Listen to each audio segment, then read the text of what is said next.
ಮುಂಜಾನೆ ಮಂಜು ನೀನು ಮೌನಾನೆ ಆಭರಣ ಮುಸ್ಸಂಜೆ ಸೋನೆ ನೀನು ಮುದ್ದಾದ ವ್ಯಾಕರಣ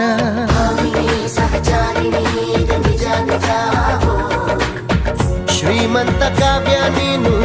ನಾನಿನ್ನ ಓದೋನು ಅಪರೂಪ ರೂಪಸಿ ನೀನು ಬಾನನ್ನ ಸೇರಿನ್ನು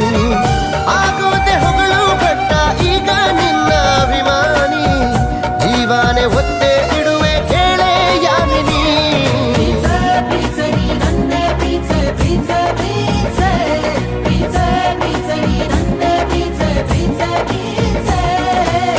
ಮಾತಲ್ಲಿ ಹೇಳೋದಲ್ಲ ನಿನ್ನ ರೂಪ ಲಾವಣ್ಯ ನನ್ನ ಹಾಡು ಸಾಲೋದಿಲ್ಲ ಹೊಗಳೋಕೆ ತಾರುಣ್ಯ